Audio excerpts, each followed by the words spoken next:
లోతు భార్యను జ్ఞాపకము చేసుకొనుడి.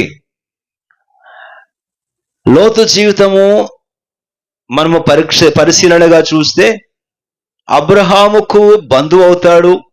అబ్రహాముతో పాటు తాను కూడా వెంటబడి దేవుడు అబ్రహాము నడిపించుచున్న రీతిలో అబ్రహాముతో కూడా కలిసి వచ్చిన వాడే.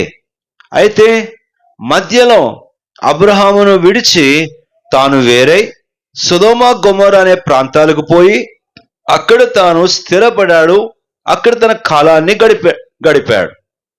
తాను అలాగున విడిచి వెళ్ళడం, తాను ఆ సొదొమ ప్రాంతాల్లో స్థిరపడడం దేవుడు తన చిత్తానుసారంగా చెప్పినది ఏమాత్రమో కాదు. గాని లోతు తన సొంత కనుడెత్తి చూచినప్పుడు తన కంటికి కనబడినట్లుగా, తన హృదయానికి తోచినట్లుగా తాను తీసుకున్న స్వనిర్ణయాలను బట్టి తాను చేసుకున్న సంగతి. ఆ సొదొమ గొమొర్రా అనే పట్టణాలు దేవునికి విరోధమైనవి, దేవునికి విరోధమైన కార్యాలు చేయనవి. దేవుని కోపం దాని మీద వచ్చింది. దేవుడు దాని మీద తీర్పు విధించాడు.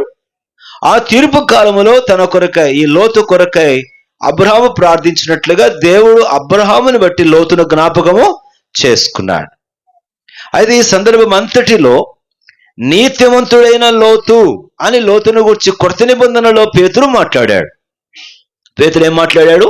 పేతురు లోతును గురించి ప్రస్తావిస్తూ, ఆ నీతిమంతుడైన లోతు తన మనస్సును నొప్పించుకొనుచు వచ్చాడు అన్నాడు. మనసును నొప్పించుకుంటూ అక్కడే ఉన్నాడు, గాని మనసు నొప్పించుకుంటూ ఇక్కడ ఉండడం ఎందుకు, తిరిగి వెళ్ళిపోదామని తిరిగి వచ్చిన వాడు మాత్రం కాదు. సరే, ఇప్పుడు ఈ లోతు పరిస్థితి ఇదైతే, ఈ లోతు భార్యను జ్ఞాపకము చేసుకొనుడి అని చెప్పడములో ఈ లోతు భార్య యొక్క జీవితమును గురించి ఆలోచన చేస్తే, మొట్టమొదటిది ఈ లోతు భార్య యొక్క లోపం, మొదటి లోపం ఏమిటి? ప్రాధాన్యత లోపం. ఏం చెప్పండి గట్టిగా? ప్రాధాన్యత లోపం, ల్యాక్ ఆఫ్ ప్రయారిటీ. ఇప్పుడు లోతు ఒక దినం వచ్చి అన్నాడు, అమ్మా ఇదిగో అబ్రహాము యొక్క పశువుల కాపరికి మన పశువుల కాపరికి కలహం వస్తుంది. అబ్రహాం ఏమో సరే నువ్వు తూర్పుకు వెళ్ళి నేను పడమటికి వెళ్తాను, దక్షిణానికి వెళ్ళి నేను ఉత్తరానికి వెళ్తాను అంటున్నాడు. మరి ఏంటి పరిస్థితి అంటే, ఇప్పుడు ఈ లోతు భార్య ఏమి చెప్పుండాలా? మనము సొదొమ అనేటువంటి మంచి స్థలం కంటికి కనబడుతుంది, పచ్చగా కనబడుతుంది, దేవుని తోటలో కనబడుతుంది, అక్కడికి పోదాం అని ఈ లోతు తన భార్యతో చెప్పినప్పుడు ఈ భార్య అయిన లోతు భార్య ఏమి చెప్పుండాలి చెప్పండి దయచేసి? ఏది ప్రాధాన్యమని చెప్పుండాలి? అయ్యా, అబ్రహాము నమ్మిన దేవునితో, అబ్రహాముకు దేవుడు చూపించిన స్థలములో, దేవునిని ఎరిగిన భక్తుడైన, దేవుని స్వరము వినగలిగిన, దేవ ప్రత్యక్షత పొందిన అబ్రహాము తన శారా వారు ఉన్న చోట వారి సహవాసానికే ప్రాధాన్యత, గాని ఆస్తికైనా ఆస్తి సంబంధించిన వాటికి ప్రాధాన్యత వద్దు అని చెప్పగలగాలి. చెప్పండి, అబ్రహాముకు ప్రాధాన్యత, అబ్రహాము దేవునికి ప్రాధాన్యత, అబ్రహాము వినన దేవుని స్వరానికి ప్రాధాన్యత, ఇంకా చెప్పాలంటే అబ్రహాము వంటి భక్తునితో సహవాసానికి ప్రాధాన్యత ఇవ్వాలా, లేక తన పశువులకు దొరికే ఆహారానికి ప్రాధాన్యత ఇవ్వాలా? దేనికి ప్రాధాన్యత ఇచ్చి ఉండాల్సింది? ఏమయ్యా, పశువుల వలన పశువులకు దొరికే ఆహారం కోసం, పశువుల కాపరులకు వచ్చిన గొడవ కోసం అబ్రహామును వదిలేస్తావా?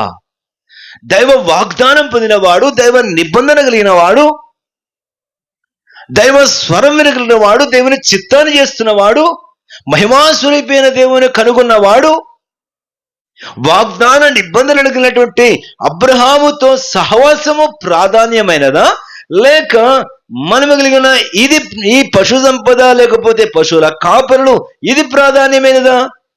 వాస్తవంగా అబ్రహాముతో సహవాసమే ప్రాధాన్యమైనది అని కనుక లోతు భార్య నువ్వు పోతే పో నేనైతే రానంటే లోతు వెంటనే వచ్చేమని ఉండేవాడు, అయ్యా నన్ను క్షమించు, నాకు ప్రాధాన్యత లోపము ఉంది. పశువులు, పశువుల కాపరులు, పశువులకు దొరికే ఆహార స్థలము కాదు ప్రాధాన్యమైనది. నీవు నీ దేవుడు, నీవు దేవుడు చూపించే మార్గము, నీ దేవుడు నిన్ను నడిపించే రీతి, నీతో సహవాసము, ఆ భక్తి నాకు ప్రాధాన్యమైనది మైనది భక్తి ప్రాధాన్యమైనదే కానీ ఈ భుక్తి ప్రాధాన్యమైనది కాదు అని చెప్పుండాల. మన జీవితంలో సైతం ఇహలోక సంబంధమైనవి తృణమాత్రముగా ఎంచవలసినవి, 3 నాళ్ళ ముచ్చట అని చెప్పబడేవి, 4 రోజుల నటన అని చెప్పబడినది క్షయమైపోవునది, లయమైపోవునది, శాశ్వతము కానిది, ఇహ సంబంధమైనది, శరీర సంబంధమైనది, వీటి కొరకైన ప్రాధాన్యత కాదు. వీటన్నిటికీ మించి వీటన్నిటిని ధారాళముగా దయచేయగలిగిన దేవునికి ప్రాధాన్యత ఇవ్వగలగాలి. ఆ దేవుడే ప్రథమము, ఆ దేవునికే ప్రాధాన్యత, ఆ దేవునికే ప్రథమ స్థానము. నా జీవితంలో ఆయనయే ముఖ్యుడు, ఆయనయే అమూల్యమైన వాడు. దేవుడు, దైవ ప్రజలు, దైవ ప్రజల సాంగత్యం, దైవ సహవాసం, దైవ సన్నిధి, దైవ వాగ్దానం, దైవ నిబంధన, ఇదే ప్రాధాన్యమైనది. నిన్న ఒక కొట్టుకు వెళ్ళాను, షావుకారు కొట్టుకుపోతే అక్కడ ఆడాము ఉంది, ఆమె ఉండి వర్తకం చేస్తా ఉంది, వ్యాపారం చేస్తా ఉంటే ఇంతలోకి ఎవరు వచ్చి ఏరమ్మా ఆయన అని అడిగాడు. అడిగితే ఆమంటది, ఏం చెప్పమంటారులేండి, ఆ గుడి దగ్గర ఏదో జరుగుతుందంట, గుడి దగ్గర జరిగితే ఇంకెక్కడుంటాడండి, ఆ గుడి దగ్గర దానికి సంబంధించి ఏదైనా ఉంటానంటే చాలు, ఆ దేవుడు దానికి సంబంధించి ఉంటే చాలు, ఇక వ్యాపారం లేదు, నేను లేదు, ఏమి లేదు అని వెళ్ళిపోతాడంతే అని అంటుంది ఆమె. ఏమండి అంటే ఇప్పుడు తాను ఉంచినటువంటి మత విశ్వాసానికి ఎలాంటి ప్రతిఫలమో ఇవన్నీ ఒక ప్రక్కన పెడితే, దైవానికి దైవ సంబంధమైన సంగతులకు అతనిచ్చే ప్రాధాన్యత వీటికి రాబడికి, లాభానికి, డబ్బుకు ఇవ్వడు అని ఆమె తేల్చి చెప్తుంది. ఇది విశ్వాసి కొరకు చెప్పగలమా? ఆహారానికి ఇచ్చే ప్రాధాన్యత దేవునికి, నిద్రకి ఇచ్చే ప్రాధాన్యత దేవునికి, శరీరానికి ఇచ్చే ప్రాధాన్యత దేవునికి, దేవుని సన్నిధికి ఇయ్యలేకపోవడం ప్రాధాన్యత లోపం. ఏది ప్రథమమైనది? ఓ సందర్భంలో నేను జ్ఞాపకం చేస్తాను, యోహాను సువార్త 6వ అధ్యాయంలో, అయ్యా మీరు కూడా వెళ్ళిపోదారా అంటే పేతురు అన్నాడు, మేమెక్కడికి పోదుము, నీవే నిత్య జీవపు మాటలు గలవాడవు, మాకు ప్రాధాన్యత నీవే గాని నీవిచ్చిన ఈ రొట్టెలు చేపలే మాత్రము కాదు. కాబట్టి ఇక దేవుని వాక్యం మనం చూస్తే భక్తులు జీవితాలలో వాళ్ళు దేనికి ప్రయారిటీ ఇచ్చారు? ఇవన్నీ ఉంటాయి, ఊడిపోతాయి, ఇవి కాదు. నా కొరకు ప్రాణం పెట్టిన, నన్ను ప్రేమించి నా పాప పరిహారము కొరకై తన రక్తాన్ని సిలువలో గాయముల ద్వారా చిందించి, చేతులలో మేకులు, కాళ్ళల్లో మేకు, తలలో ముండ్ల కిరీటం పెట్టుకుని, ప్రక్కలో బల్లెపు పోటు తిని, వీపంతా కొరడాలతో కొట్టబడగా ఏ పాపము లేని పావన మూర్తి, మహాత్ముడు, పుణ్యాత్ముడు, పరిశుద్ధుడు, శుద్ధాత్ముడైన దైవ స్వరూపి అయిన దైవం ప్రభువైన యేసుక్రీస్తు వారు నా కొరకు ప్రాణమిచ్చి చనిపోయి 3వ రోజు తిరిగి లేచాడు. నన్ను ప్రేమించి, నన్ను క్షమించి, నాకు నీతిని, పరిశుద్ధతను అనుగ్రహించి, శాంతిని, సమాధానాన్ని అనుగ్రహించిన ఆ దైవంకే ప్రాధాన్యత. ఆయనే ప్రథముడు నా జీవితంలో, అన్నిటికీ పైగా ఆయననే ఉంచుకుంటాను, ఆ తర్వాత ఇవన్నీ. ఒకడు సర్వలోకమును సంపాదించుకుని తన ప్రాణము పోగొట్టుకున్న వానికేమి ప్రయోజనం? ఒకడు సర్వలోకమును పోగొట్టుకుని క్రీస్తును సంపాదించుకుంటే వానికి సకలము లాభకరమే. కావున ఈ దినాలలో ప్రాధాన్యత దేనికి? రక్షించబడిన విశ్వాసుల జీవితంలో కూడా ప్రాధాన్యత లోపం. నీవు దేనికి ఆ ప్రయారిటీ ఇస్తున్నావు? రక్షించబడిన దేవుని సంతోషపరిచేందుకు, ఆయన కొరకు జీవించేందుకు, ఆయనను మహిమపరిచేందుకు, ఆరాధించేందుకు, ఆయన కొరకు సువార్త చేసేందుకు, ఆయన విషయమైన 4 ఆత్మను సంపాదించేందుకు కొరకైన ప్రాధాన్యత మాని, అధికారము కొరకు, వేదిక కొరకు ప్రాధాన్యత కలిగిన వాడివై నీవు ప్రదర్శించబడాలని, నీ జీవితంలో ఈ అధికార దాహము, ధన దాహము, ఇక ఇతర వీటికి ప్రాధాన్యత ఇస్తూ దేవాలయంలో సైతం, దేవుని మందిరములో సైతం కలవరాలకి కారణం ఏంటి? కలహాలకి కారణం ఏంటంటే ప్రాధాన్యత లోపం. దేవునికి, దేవుని సన్నిధికి, దైవ ఆరాధనకు, దైవ కార్యానికి, దైవ పరిచర్యకు ప్రాధాన్యత పోయి వ్యక్తికి, వ్యక్తి యొక్క లాభానికి, వ్యక్తి యొక్క ప్రాధాన్యతకు, వ్యక్తి యొక్క అధికారానికి ప్రాధాన్యత ఇస్తున్న కారణం చేత, నీ మనుగడకు, నీ ఆధిక్యతలకు ప్రాధాన్యత ఇస్తున్న కారణం చేతనే జీవము గల దేవుని నీవు గాయపరుస్తున్నావు. నీవు లోతు భార్యవే. నీవు అబ్రహాము సంబంధివి కాదు. అందుకని అంటాను, స్వార్థంలో ఒకప్పుడు బయటికి పోతే ఒకడు సర్వలోకమును సంపాదించుకుని తన ప్రాణం పోగొట్టుకుంటే వానికి ఏమి ప్రయోజనం అని వచ్చేది. ఈరోజు సంఘాల్లోకి పోయామంట అంటే ఒకడు సంఘంలో సర్వ అధికారాలు సంపాదించుకొని, సర్వ పులిపీట్లు సంపాదించుకొని, ఒకడు సంఘంలో సర్వ కానుకల పెట్లు లేకపోతే సర్వ ప్రాధాన్యతలు అన్ని పెద్దరికాలు అన్ని సంపాదించుకొని చివరికి తన భక్తి పోగొట్టుకుంటే వానికి ఏమి ప్రయోజనము? ఏమి ప్రయోజనం? ఈ లోకములో నీవు నలుగురు ముందు కనబడతావేమో, నలుగురు నీ పేరు చెప్పుకుంటానేమో, నలుగురు ముందు నీవు గొప్ప అంతా ఇంత అనుకొని అబ్బా అంతా ఆయన నడిపిస్తున్నాడు అనుకుంటావేమో, కానీ పరలోకానికి పోతే బూడిద తప్ప ఏది మిగలదే. నీకంటూ ఒక కిరీటం మీద దాని కొరకు ఇవ్వడే, నీకేమి సింహాసనం మీద స్థలం చోటేమి దక్కదే. ఈ లోకములో నీవు ఏమి సంపాదించుకునేందుకు ఏమి పోగొట్టుకుంటున్నావు? లోతు భార్య జ్ఞాపకం చేసేది ఏంటంటే దేని కొరకు దేనిని పోగొట్టుకున్నావు. మొదటిది ప్రాధాన్యత లోపం. రెండవది ఆతిథ్య లోపం. రండి ఆదికాండం 19వ అధ్యాయం 3వ వచనం త్వరగా చదవండి. ఆతిథ్య లోపం.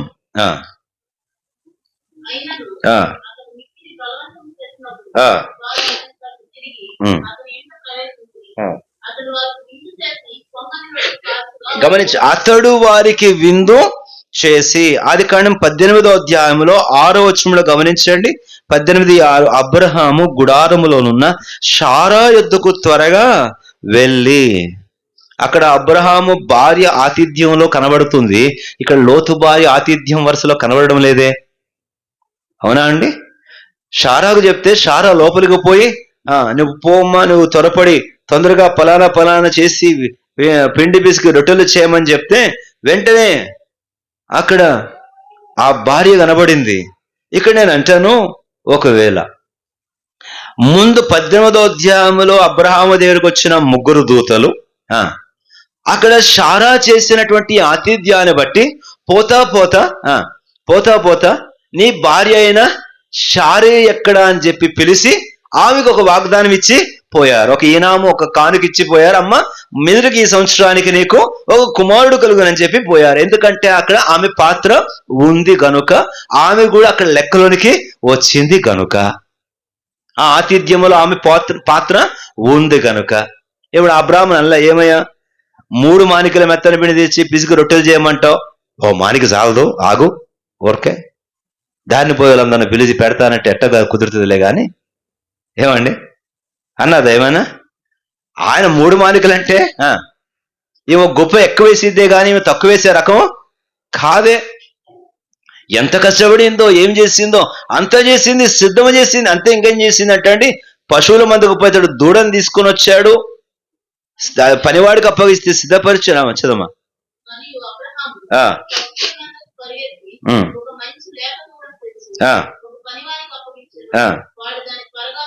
తర్వాత అతడు వెన్నను పాలను తాను సిద్ధము చేయించిన దూడను తెచ్చి వారి ఎదుట పెట్టి వారు భోజనము చేర్చుండగా వారి యొద్ద చెట్టు కింద నిలుచుండను. అయినోరా కానోరా అండి? ఏమైనా ఏలిడిచిన బంధువులా లేకపోతే మనోరా? తినిపోతారని చెప్పి ఏదో ఉన్నదేదో కాస్త తినిపోండి, ఒక గ్లాసు మంచిని ఇస్తాను తాగిపోండి అనాలి కానీ వెన్న, ఇంకేంటంట పాలు, రొవ్విన దూడ, రొట్టెలు, ముక్కు ఎరగని త్రోవన వదిన బాటసార్లు వారు ఎవరో. అందుకని వాక్యం ఎరుగకయే దేవదూతలకు ఆతిథ్యము, ఎరుగకయే దేవదూతలకు అతడు వారు దేవదూతలను ఎరగడు. 3 వ్యక్తులు పోతున్నారని పిలిచాడు, వారు దేవదూతలే మానవాకారం ఉన్నారనే సంగతి అతనికి తెలియదు. మహా అయితే పెట్టాల్సి వస్తే ఏం పెడతామంటే మిగిలిపోయేది, మనకేమో ఉపయోగించనిది, మనకి పెద్దగా డబ్బులు పెట్టి కొననిది, మనం డబ్బులు పెట్టి కొననిది, మనకు పనికిరానిది, మనం తిననిది. ఏంటండి? మనం తిననిది, తినగా మిగిలిపోయింది. ఇది మన రకం, ఇది మన ఆతిథ్యాలు. కానీ అబ్రహాము ఆతిథ్యం ఎలాంటిది చెప్పండి? క్రయము చెల్లించేది, త్యాగము చేసేది, ఖర్చు పెట్టగలిగేది, శ్రేష్టమైనది, ఉత్తమమైనది. అందుకు పొందాడు. ఏం పొందాడు? గొప్ప వాగ్దాన పుత్రుడి కోసం వాగ్దానమే పొందాడు. ఇప్పుడు ఈ లోతు భార్యకి ఏమిటి అని అంటే, అబ్రహాముకు తన భార్య ఆతిథ్య విషయంలో అంతా సహకరించింది గనక, పనుడా నువ్వు గట్టిగా సిద్ధపరిచి ఈ లోపల నేను 3 మానికలు, ఒక్క మాట ఆలోచించండి, 3 మానికల మెత్తని పిండి తెచ్చి పిసికి రొట్టెలు చేయమని షారాకు చెప్పాడు. షారా చెప్తే 3 మానికల పిండి రొట్టెలు చేయడం అంటే చిన్న పన పెద్ద పన? మీరు చెప్పండి. మానిక అంటే ఎన్ని కేజీలక్క? ఎన్నంటారమ్మా? 2 కరెక్టేనా? 3 మానికలు అంటే నేను ఈరోజు మీకు పెడతాను పోటీ, మీకు ప్రైజ్ కూడా ఇస్తాను. 6 కేజీలు ఒక్కొక్కరికి ఇచ్చి రొట్టెలు చేయమంటే ఏమంటారు? 6 కేజీలు బియ్యం వండడానికి నాకు చేత కాదు, నాకు ఎందుకు బా, నా వల్ల ఎట్టయిద్ది అని చెప్పి ఇంత ఆపోజోపాలు. ఆదివారం వంట చేయమంటే నా వల్ల కాదు, నా వల్ల కాదు, నా వల్ల కాదు.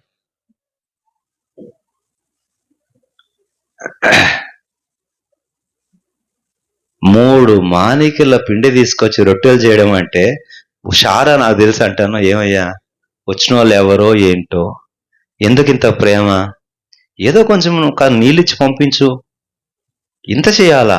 పోను మనకేమన్నా, మనం విడిచిపెట్టి వచ్చాం కదా ఊరు, ఆ మెసుపుతోమయ్య, అక్కడి నుంచి దూర బంధువులు ఏమన్నా, అబ్బా చానాలు వచ్చాను, అసలు ఎన్నాళ్ళు అయిపోయిందో ఎట్టనో, మా మామవో ఇంకెవరైతే బాగుంటది. ఇంకా చెప్పాలంటే షారా ఇంకా చేయాలంటే, ఒక భర్త అడిగాడట భార్యని, ఏమ్మా నీకు మన బంధువులందరిలో ఎవరిష్టమని భర్త భార్యని అడిగితే, నాకు చాలా ఇష్టమైన వాళ్ళు ఉన్నారండి బంధువులు అందంటే. ఎవరమ్మా నీకు బాగా ఇష్టమైన బంధువులు ఎవరు చెప్పారంటే, మీ అత్త మీ మామగారండి అన్నదంట. ఎదిగిందా? భార్యకి అత్యంత ఇష్టమైన బంధువులు ఎవరు? మా అమ్మ నాన్నని ఎందుకు డైరెక్ట్ చెప్పిద్ది? మీ అత్తగారు మీ మామగారు అంటే ఎంత ఇష్టం, అసలు మీ బామర్ది వచ్చారంటే ఇక చికెనే. మరి వీళ్ళు కాదే, మరి షారాకు ఎందుకు ఇంత ఆతిథ్య ప్రేమ? వాక్యం సునాయాసంగా చెప్పబడలే, అందుకే వాక్యం రాబడింది, ఎరుగక చేశారు, ఆతిథ్యం ఇచ్చారు, గొప్ప ఫలం వారు. అయితే లోతు దగ్గర చూడండి, లోతు భార్యకు ఏం లోపం ఉంది? ఆతిథ్య లోపం. ఏం లోపము? సరే వచ్చాడు, ఏదో తింటాడు, పోతే విందు అతడు 3వ వచనం చూడండి, అతడు వారికి విందు చేసి పొంగని రొట్టెను కాల్చగా వారు భోజనము. అతడు అంతే, అక్కడ ఆమె ప్రస్తావనే, ఆమె పాత్రే కనబడలేదు. దేవుని బిడ్డలారా, కొన్ని సందర్భాలు చాలా కష్టంగా ఉంటది. అన్నలు ఏదో చేసేద్దాం అనుకుంటే లోపల ఆగు, నువ్వు ఇక్కడ బిగిస్తే ఇంకేం కాలేమంటారు బయట. చెప్పు అటు అనపాకు అంటే, ఏదో నీకు తెలిసింది ఓర్కే. ఈ షారాకున్నది, లోతు భార్యకు లేదు, ఆతిథ్య లోపం. కనుకనే ఆమె జీవితంలో ఉప్పు స్తంభం ఆయన. ప్రాధాన్యత లోపం. రెండవది ఏం చెప్పండి? ఆతిథ్య లోపం. మూడవది దయచేసి ఆదికాండం 19వ అధ్యాయము, ఆదికాండము 19వ అధ్యాయం 17వ వచనం చదవండి.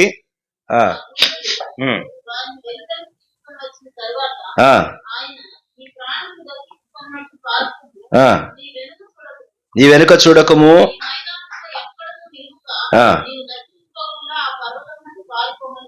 కనుక త్వరపడి, ఆ మాట గమనించండి, త్వరపడి ఆ పర్వతమునకు పారిపొమ్ము. ఇప్పుడు పారిపోతున్న వీరికి కళ్ళ ముందు ఏం కనబడాలా? దేవుడు ఏ పర్వతానికి పారిపోమన్నాడు ఆ పర్వతమే కళ్ళ ముందు కనబడాలి, అంతేనా కాదా?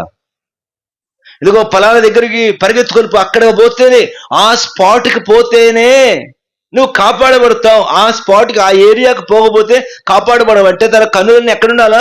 దేవుడు కాపుదల కొరకే నియమించినటువంటి ఆ స్థలం మీదే, ఆ పర్వతం మీదే కన్నులు ఉండాలా. 27వ వచనంలో వాక్యం ఏం చెప్తుంది? 26వ వచనం, అయితే లోతు భార్య అతని వెనుక నుండి తిరిగి చూచి. ఏకాగ్రత లోపం ఆమె జీవితంలో, ఆ ఏకాగ్రత లోపించింది. ఏదైతే దేవుడు చెప్పాడో, ఏది దేవుడు నిర్ణయించాడో, ఎక్కడికి పొమ్మని దేవుడు చెప్పాడో ఆ స్థలానికి, ఆ పర్వతానికి పోయేందుకొరకై ఆమె ఆసక్తి కలిగి ఉండాల్సినది, దాని మీద దృష్టి ఉంచుకోవాల్సింది, అది గురిగా నిలుపుకోవాల్సింది, తదేకంగా పర్వతాన్నే చూడాలే గాని వెనుదిరిగి చూచింది. మన జీవితంలో కూడా ఈ ఏక దృష్టి, దయచేసి కీర్తనకారుడు చెప్పిన మాట చదువుదాం రండి ఒక్కసారి. కీర్తన గ్రంథము our attention, our focus, hour determination must be very strong. మన ఏకాగ్రత చాలా బలమైనదే ఉండాలి. ఆ విషయంలో ఏమాత్రం కూడా మనము వినదిరగకూడదు. దావీదు భక్తుడు ఒక చోటు అంటాడు, ఏక దృష్టి నాకు కలుగ చేయము. కాబట్టి మన జీవితములలో ఆ ప్రభు అయిన దేవుడు కలుగజేసే ఆయన ఆత్మ సంబంధమైన వాటి మీద మాత్రమే నిమగ్నులమై దృష్టి సారించిన వారమై దాని కొరకు మాత్రమే అత్యంత ఏకాగ్రతతో మనం సాగిపోవాల్సిన మనం ఇటు అటు మన దృష్టిని మనము తొలగించుకున్నప్పుడు ఏమాత్రం కూడా చేరవలసిన గురిని చేరలేకపోతాం. దేవుడు ఆ పర్వతానికి వెళ్ళమని చెప్పాడు, ఆ పర్వతం మీద మాత్రమే దృష్టి ఉంచాలి. మరి దేని మీద దృష్టి ఉంచడానికి వీలు లేదు. వాక్యం చెప్పబడింది, నాగుటి మీద చేయి ఉంచి వెనుక తట్టు చూచువాడు నా రాజ్యమునకు పాత్రుడు కాడు. కనుక నీ ఫోకస్, నీ అటెన్షన్, నీ కాన్సన్ట్రేషన్ ఏంటి? చదవండి 86వ కీర్తన 11వ వచనం. 86వ కీర్తన 11వ వచనం.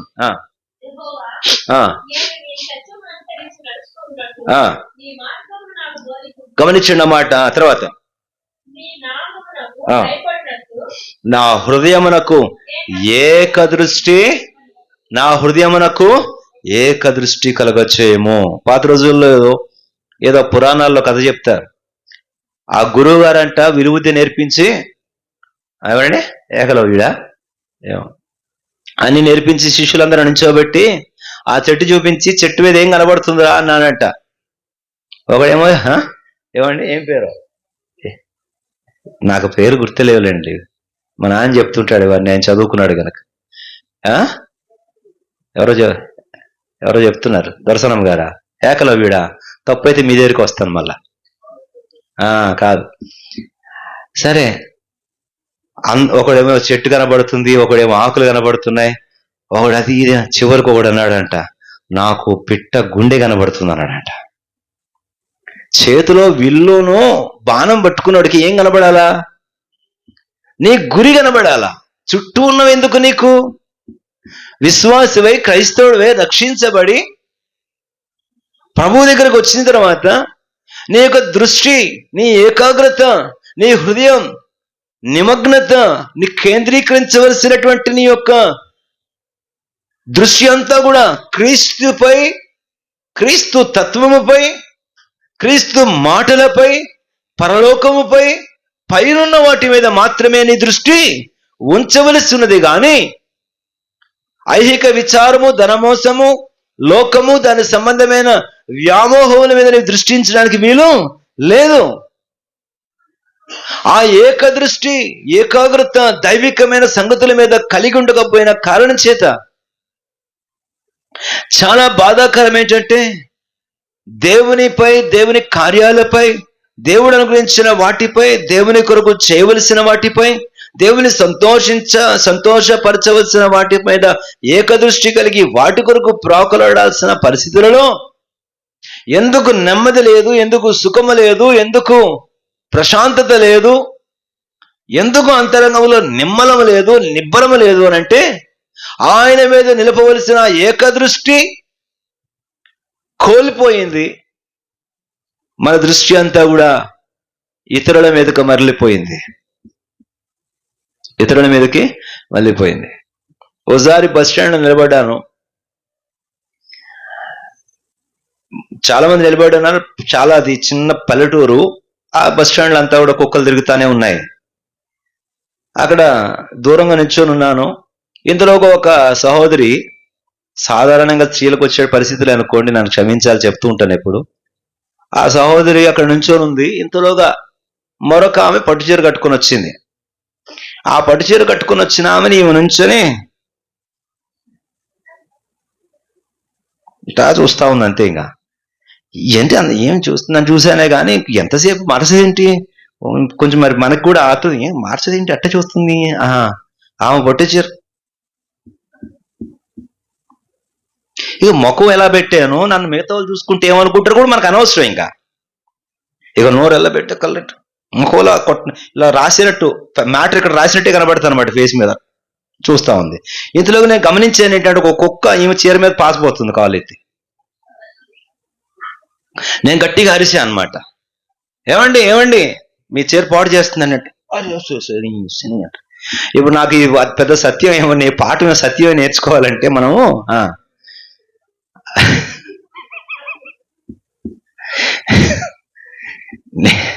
ఆమె చీర కాదు, నీ చీర సంగతి సత్యం. బైబిల్ ఏం చెప్పింది చెప్పు, మత్సరము ఎముకలకు, అదేంటి మత్సరం ఏంటంట, ఎముకలకి కుళ్ళు. మనకు లేదన్న సంగతి బాధ కంటే ఎదుటివానికి ఉందన్న బాధ మనకు అసలు ఇంకా నెమ్మదే లేకుండా చేస్తుంది, కుళ్ళు అయిపోయింది. ఇంకా అది బైబిల్ కరెక్ట్ చెప్పింది, మత్సరము ఎదుటోడికి కాదయ్యా నీ ఎముకలకే కుళ్ళు, తినేస్తుంది అంతే. ఇంకొక కరెక్ట్ గా బైబిల్ వర్షన్ తెలుసా, ఎముకలకు కుళ్ళు అనే మాట క్యాన్సర్ అనమాట.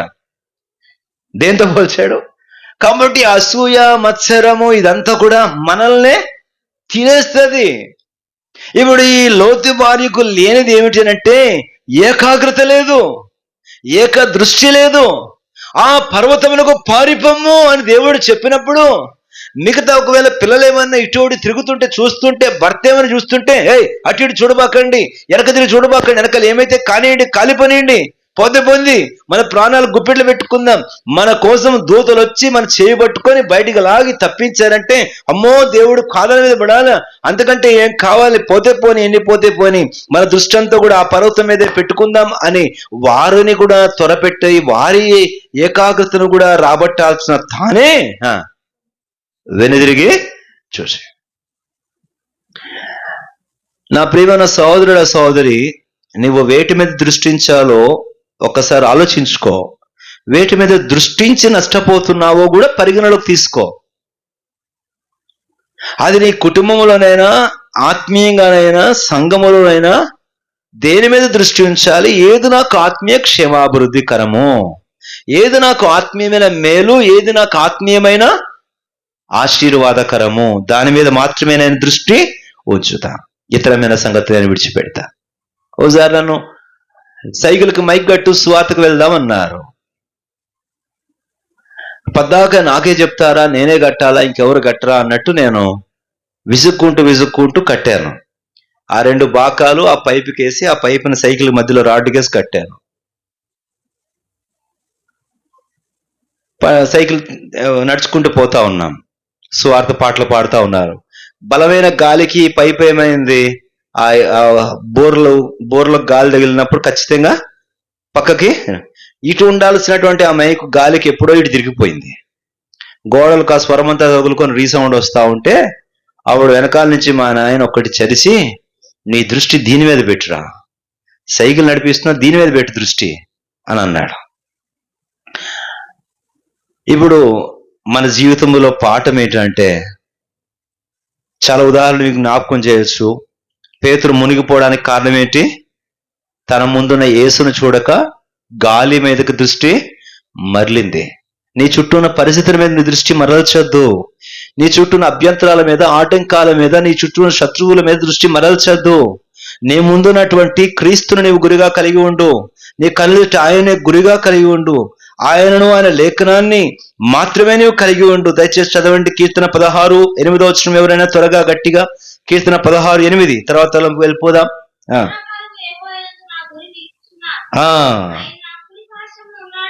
సదాకాలము యెహోవా యందు నా గురి, ఇది విడిచిపెట్టి నీ గురి కోల్పోతే, నీ ఏకాగ్రత, నీ లక్ష్యం కోల్పోతే నీ జీవితము వ్యర్థమైపోతుంది.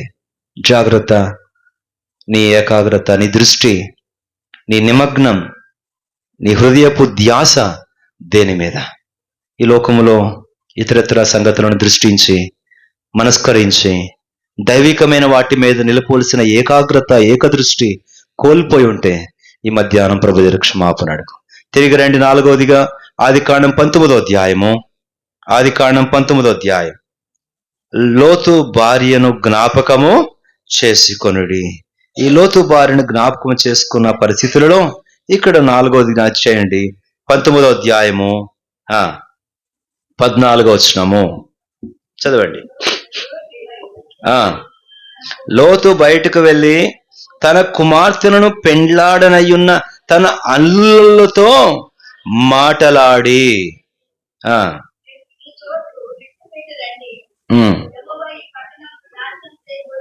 గమనించండి, ఇక్కడ ఈ లోతు భార్య యొక్క లోపం ఏమిటనంటే పెంపక లోపం. ఏం చెప్పండి? పెంపకం లోపం. ఇంకొక మాట చెప్తాను, ఇంకా తల్లిగా లోపం. తల్లిగా లోపం. ఇప్పుడు ఈ లోతు భార్య ఖచ్చితంగా కుమార్తెలకు ఏం చెప్పు ఉండాలా? అబ్రహాముతో దేవుడు చెప్పాడు యెహోవాయే దేవుడని. ఆ అబ్రహాముతో పాటు మనం వచ్చాము, ఇదిగో ఈ పరిస్థితి అంతా.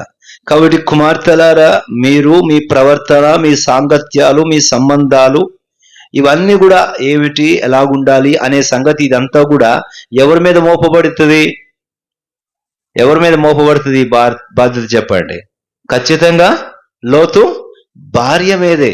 ఒక తల్లిగా ఆ కూతుర్ల విషయంలో తాను చేసుకోవాల్సిన జాగ్రత్తలు, నేర్పించవలసిన జాగ్రత్తలు ఇవన్నీ కూడా.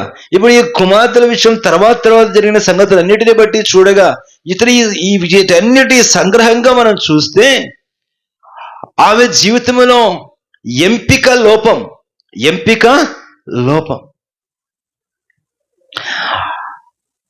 ఆ సొదొమ ప్రజలతో సాంగత్యం, ఆ సొదొమ ప్రజలతో వియ్యమందడం, ఆ సొదొమ ప్రజలతో తాను మిళితమవ్వడం. తాను ఎవరి వెనకాల వచ్చింది? అబ్రహాం ఎవరు? అబ్రహాము దేవుడెవరు? అబ్రహాము నేర్పించిన పాఠమేంటి?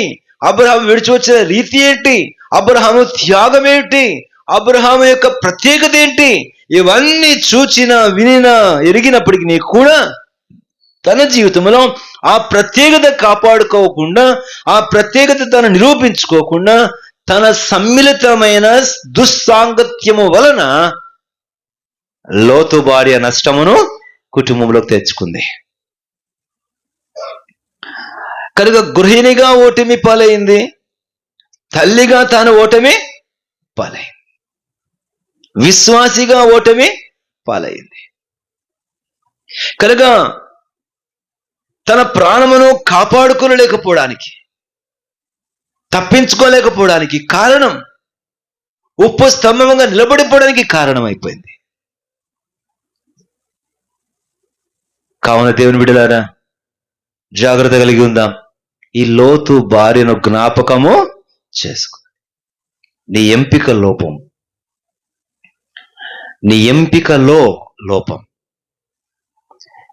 అమ్మా, ఇదిగో వీరు సున్నత లేనివారు, వీరు యెహోవా దేవుని ఎరగని వారు, వీరి పద్ధతులు వేరు, వీరి పరిస్థితులు వేరు, వీరి జనము వేరు, వీరి పాపపు అలవాట్లు వేరు అన్న ప్రత్యేకతను ఈమె కనపరచవలసి ఉండగా తన ప్రత్యేకతను విడిచిపెట్టేసింది. ఖచ్చితంగా బిడ్డలకు నేర్పించవలసిన పరిస్థితులలో తన బిడ్డలకు మాదిరిగా లేదు. అందుకని ఇప్పుడు ఈ కుమార్తెలు తిరిగి అవసరమైతే ఆక్షేపణ చేయగలరు. ఈ కుమార్తెలు ఈ తల్లి మీద నింద మోపగలరు. ఈ కుమార్తెలు ఈ తల్లి నేర్పించిన సంగతుల మీద తీసుకోని జాగ్రత్తల విషయంలో, పట్టించుకొని బాధ్యతల విషయంలో, నెరవేర్చని కర్తవ్యాల విషయంలో నష్టములకు కారణమైపోయింది. జీవముల దేవుని విడులారా, లోతు భార్యను జ్ఞాపకము చేసుకో. నీవు ముందాల్సింది, సాంగత్యము చేయవలసింది ఆ ప్రత్యేకత కాపాడుకోవలసి ఉండగా కాపాడుకోలేకపోయిన కారణం చేత ఆ కుమార్తెల ప్రవర్తనలో పాపం.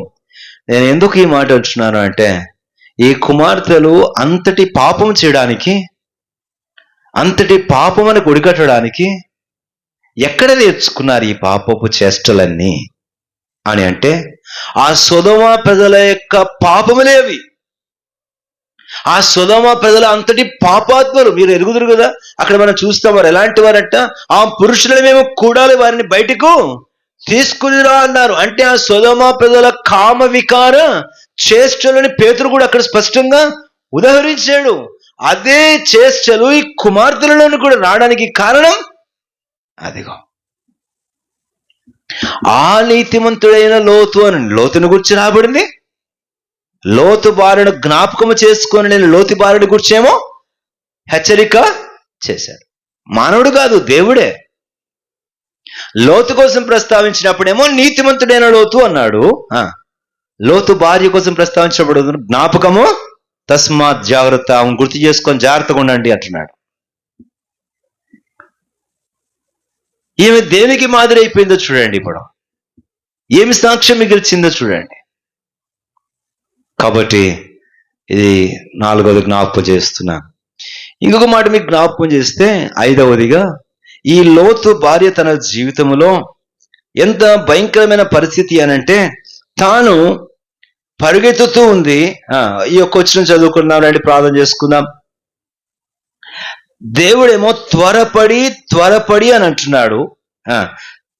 అయితే వీరు ఏం చేస్తున్నారంటే తడవు చేసా. 16 అతడు తడవు చేశాను, అప్పుడు అతని మీద యెహోవా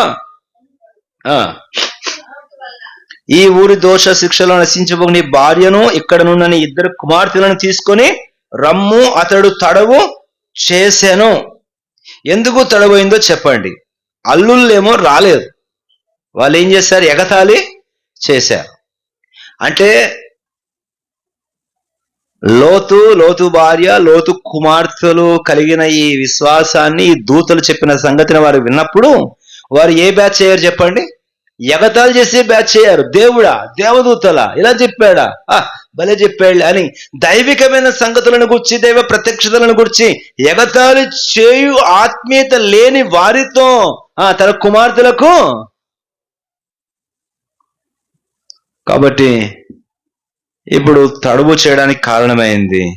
తడువు చేయడం మాత్రమే కాదు, ఎందుకు తడవు చేసింది ఇప్పుడు మనకు అర్థమైపోతుంది. త్వరపడాల్సిన సందర్భంలో ఎందుకు తడవు చేసిందంటే వదిలిపెట్టడానికి మనసు లేదు, విడిచి బయటికి రావడానికి మనసు లేదు, లేక ఇంకా నమ్మడానికి మనసు రాలేదేమో. దూతలట్ట చెప్తున్నారు, ఇది కాలిపోయిద్దని, ఇదంతా దేవుని తీర్పులోకి వచ్చిందని, వదిలేయమని, బయటకు వచ్చి పరిగెత్తమని చెప్తున్నారు. ఉండయ్యా, నువ్వు లోతు నమ్మాడు కాబట్టి పరిగెత్తుకొని అల్లులు కూడా చెప్పాడు. కానీ ఇప్పుడు ఇంకా తడవు అవ్వడానికి కారణం ఏంటి? బహుశా మీరు ఆలోచించండి, తడవు చేయడానికి కారణం ఏమై ఉంటుంది? ఏమండి? సరే, నేను అడుగుతా, మీరు చెప్పండి. ఆడవాళ్ళు చెప్పే పెద్ద అబద్ధంలో మొట్టమొదటి అబద్ధం ఏంటి చెప్పండి? మగవారు చెప్పే అతి తరచుగా చెప్పే అబద్ధం ఏంటి అంటే 5 నిమిషాలు వచ్చేస్తున్నాను, రెడీగా ఉండు అంటే అది పెద్ద అబద్ధం. వాళ్ళ వల్ల కాదు మరి. ఇప్పుడు చెప్పండి, మీరు ఆడవాళ్ళు చెప్పే అతి పెద్ద అబద్ధం ఏంటి? ఇప్పుడు మీరు చెప్పండి. 5 నిమిషాలు రెడీ అయిపోతాను చూడండి అంటే అంతకంటే ఎందుకంటే తప్పదు మరి, వాళ్ళకంటూ కొంచెం అర్థం ఒకటి ఉంటుంది.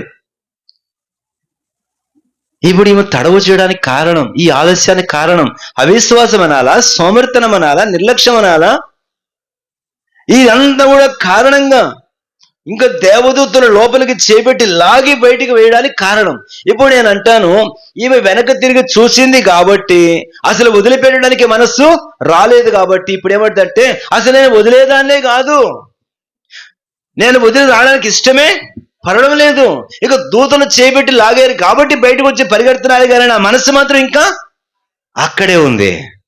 నిజంగా మనస్సులో విశ్వాసం వచ్చి, అమ్మో దేవుడు, దేవుని తీర్పు, అమ్మో దేవుడు చెప్పడం జరుగుతుంది, దైవ తీర్పు, దైవ కోపం, మీ పాపిష్టి పిల్లల మీద దైవ కోపం వస్తుంది అని అంటే, లోతు కంటే ముందు లోతు భార్య ఏం చేసి ఉండాలా? బయటకు వచ్చి రాయ్యా ఇంకెంతసేపు నువ్వు అని ఉండాల్సింది. లోతు పరిగెత్తుకొని బయటకు వచ్చాడు, చేశాడు. కానీ తడవుకు కారణం బహుశా సోమరితనమా, లేక అవిశ్వాసమా, లేక ఆ వాటి మీద ఉంచబడినటువంటి మమకారమా? అదే మనకు అర్థమవుతుంది. లోతు భార్య వెనక్కి తిరిగి చూడడంలో ఇంకా ఆ సొదొమ మీద తనకున్న మనస్సు పోలేదు, ఆ మమకారం, ఆ వ్యామోహం పోలేదు. దాని మీదే ఎక్కడో ఇంకా పట్టుకొనున్నది మనసులో, హృదయంలో. విశ్వాసివైనా, రక్షించబడినా, దేవుని మందిరానికి వస్తున్నా, దేవుని వాక్యం చదువుతున్నా, ఇంకా నీ మనస్సు విడిచిపెట్టాల్సింది. దేవుని వాక్యములు అపోస్తలుడైన పౌలు చాలా సందర్భములో నీవైతే వీటికి విముఖుడవై ఉండము, నీవైతే వీటిని విసర్జించుము, మీరైతే వీటికి దూరముగా ఉండుడి అంటూ అనేకమైన సంగతులు దేవుని వాక్యములను చూడగలం. వేటికి విముఖంగా ఉండాలో, వేటిని విసర్జించాలో, వేటికి దూరంగా ఉండాలో, వేటిని విషయంలో మన మనస్సు ఏమాత్రం కూడా సంబంధం లేనిదిగా ఉండాలో, డిటాచ్ అయిపోవాలో, ఇంకా దాని మీద మనస్సు కలిగి ఆశ పెట్టుకొని దాని మీద ఇంకా దృష్టి పెట్టుకొని మమకారం ప్రేమలు విడిచి పెట్టిన దాని మీద ఇంకా నిలిపి ఉంచిన మనస్సుని బట్టి మాత్రమే నష్టము కష్టము కారణం. దేవుని నమ్ముకున్నానంటే నేను అన్ని వదిలిపెట్టేశాను అంటారే కానీ మళ్ళా జాగ్రత్తగా దడప మళ్ళా వాటి ఛాయకు పోతూనే ఉంటాయి. కాబట్టి జాగ్రత్త. ఈ కొన్ని మాటలు బలహీనంగా విత్తబడిన మాటలు మన హృదయంలో ముద్రింపబడిన గాక. లోతు బారిని జ్ఞాపకం చేసుకుందాం. ఆమె ఓటమి విశ్వాసిగా ఓడిపోయింది, ఒక సహవాసిగా ఓడిపోయింది, ఆమె యొక్క గృహిణిగా ఓడిపోయింది, ఒక తల్లిగా ఓడిపోయింది. తన జీవితంలో ఇన్ని పరిస్థితుల మధ్య తన హృదయం ఆ సొదొమ మీద నిమగ్నమైన కారణం చేత ఆమె మాదిరిగా లేదు. పలానా విషయంలో ఆమెను మాదిరిగా తీసుకునేందుకు సాక్ష్యం మిగల లేదు. మోకరించండి, ప్రార్థన చేసుకుందాం. ప్రభు చేతికి మనల్ని అప్పగించుకుందాం. ప్రభువా నన్ను కరుణించు,